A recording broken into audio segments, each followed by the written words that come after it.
Good morning everyone. Today we will discuss about the surgical anatomy and investigation related to the breast symptoms. First, we will come to surgical anatomy of the breast.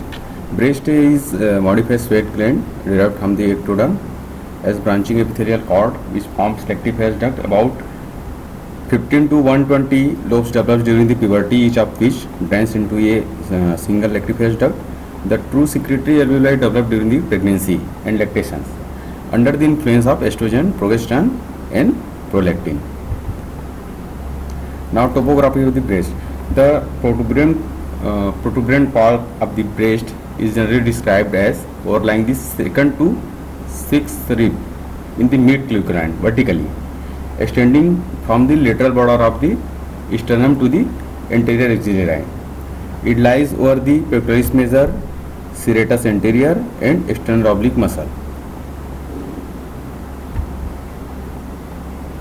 Usually thin layer of mammary tissue extend considerably further from the clavicle above the 7th or 8th ribs below and from the midline of the edge of the latissimus dorsi posteriorly. This fact is important when we perform mastectomy or MRM. It has a very important role in the breast cancer when we go for MRM, that is modified radical mastectomy.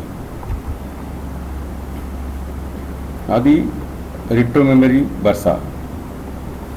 You can see in this picture, it is the space between deep layer of the superficial fascia and pectoral fascia allowing free mobility of the breast.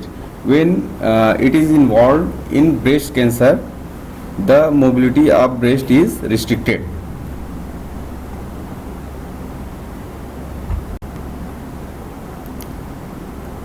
Then nipple, it is located at the level of the 4th intercostal space. Near its apex lie the orifices of the lactiferous duct. The nipple contains smooth muscle fibers arranged concentrically and longitudinally. Thus, it is a erectile structure which point outwards. Then areola. This is hyperpigmented circular structure. The areola contains involuntary muscle arranged in concentric rings as well as readily in the subcutaneous tissue. The areolar epithelium contains numerous sweat glands and sebaceous glands. There are layer of which enlarge during pregnancy and serve to lubricate the nipple that protect it from the crackings.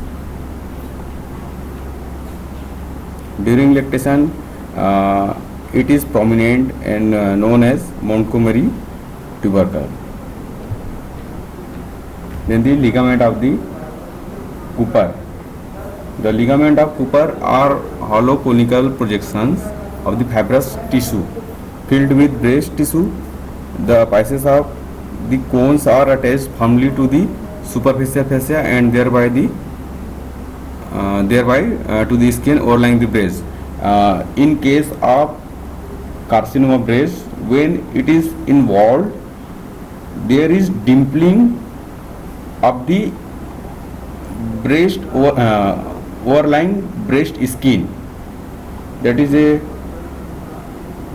important point when we clinically we go for the breast cancer examination.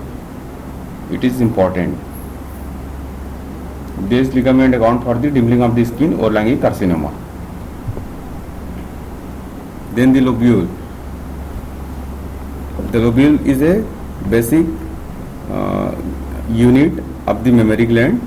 The number and size of the lobules vary enormously. They are most numerous in young women.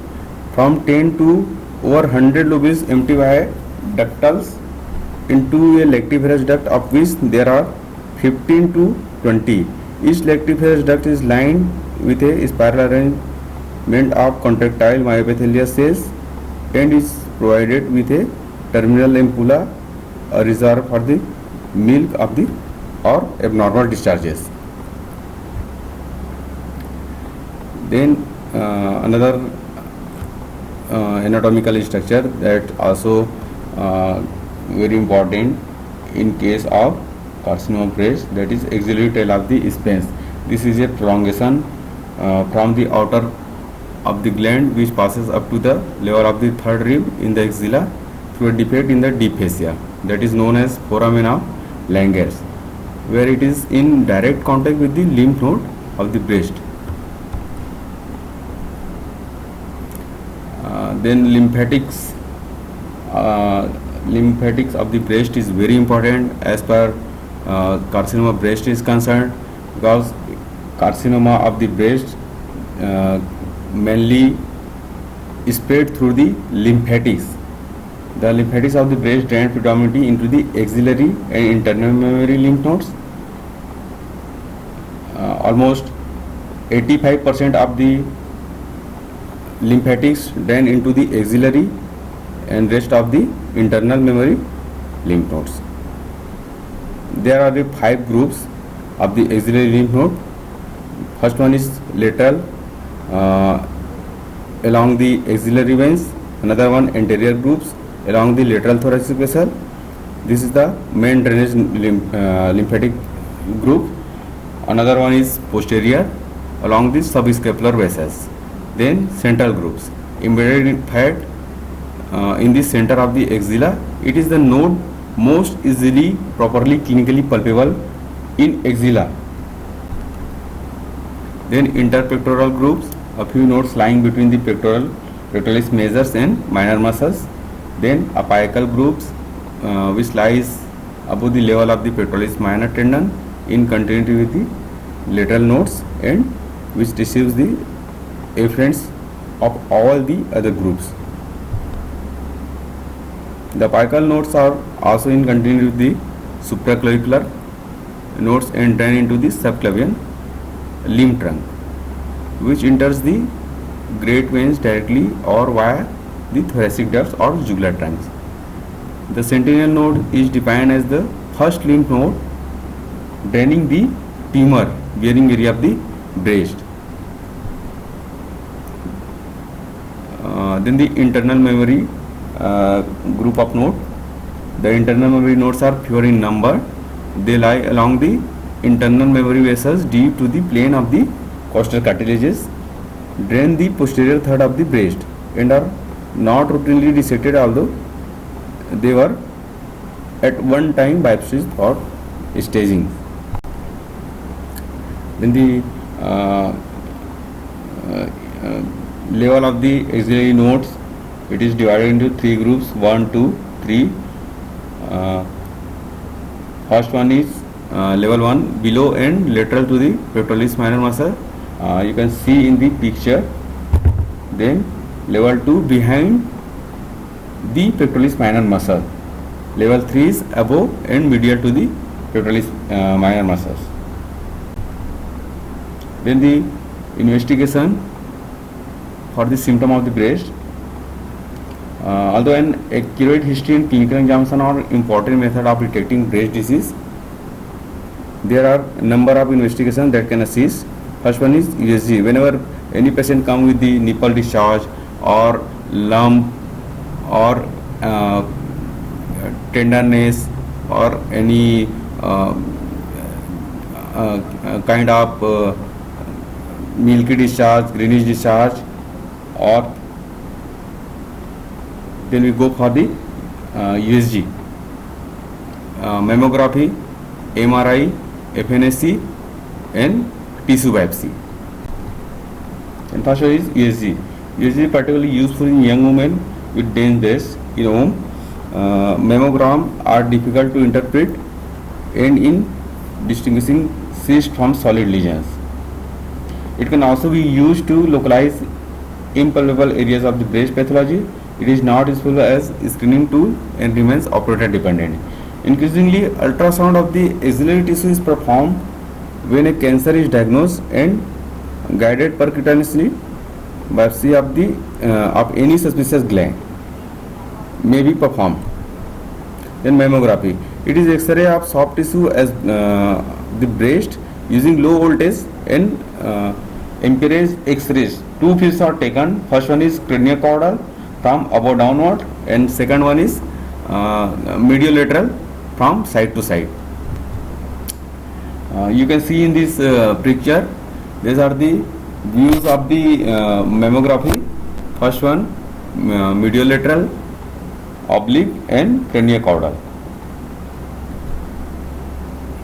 Soft tissue radiographs are taken by placing the breast in direct contact with the ultra-sensitive film and exposing it to the low voltage high impedance X-rays. The dose of radiation is approximately 0.1 curie Gary, and therefore mammography is a very safe investigation. In the findings, if there is a microcalcification, it signifies the carcinoma. They are less than 0.5 mm, heterogeneous group, fine, linear, and branching. Soft tissue shadow may be smooth or oval and regular in benign condition or irregular in carcinoma. Lobulated mass is also suggestive of carcinoma. Speculations, duct distortions are features of malignancy. Then the indication of the mammography. First one is screening mammography. For screening purpose, it is done after 40 years. Early screening is indicated when there is family history of carcinoma breast. Mammography before 35 years is usually not done unless there is a strong suspicion of family history. Screening is done in asymptomatic female where even cancer is suspected.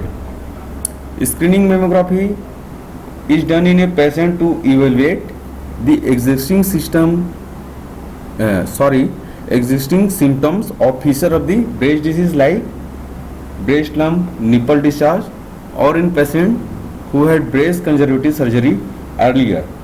Whenever breast conservative surgery is planned to find out spread or de novo tumors in the opposite breast, evaluation and follow up in benign breast disease with malignant potentials, follow up mammography after breast conservative surgery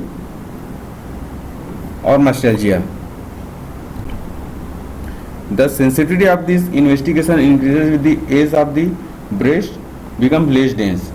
Digital mammography is being introduced, which allows manipulation of the image and computer aided diagnosis. Tomomography is also being assessed as a more sensitive diagnostic modalities. Then FNAC, fine needle aspiration cytology, is the least invasive technique of obtaining a cell diagnosis and is rapid and very accurate if both operator and cytologists are experienced. However, false negative do occur mainly through sampling error, and invasive cancer cannot be distinguished from in situ disease. Then needle tissue biopsy. Histology can be obtained under local anesthesia using a spring-loaded core needle biopsy devices. Histological specimen taken by core biopsy allows a definitive preoperative diagnosis, differentiates between the duct carcinoma in situ and invasive disease, and also allow the tumor to be stand for receptor status. Then another one is MRI. Magnetic resonance imaging is of increasing interest to breast surgeons in a number of settings. It can be useful to distinguish scar from the recurrence in women who have had previous breast conservative therapy for cancer, although it is not accurate within 9 months of radiotherapy cause of abnormal enhancement. It is the best imaging modality for the breast of women with implants. It has proven to be useful as a screening tool in high risk women because of family history. It is less useful than ultrasound in the management of the axilla in both primary breast cancer and recurrent diseases. These are the picture which is showing malignant lesions in the breast. This is the MRI picture. In the triple assessment, in any patient who present with a breast lump or other symptom, suspicion of carcinoma, the diagnosis should be made by a combination of clinical assessment, radiological imaging, and a tissue biopsy. Sample taken for either cytological or histological analysis the so-called triple assessment, the positive predictive value of this combination should exceed 99.9%. Okay, thank you.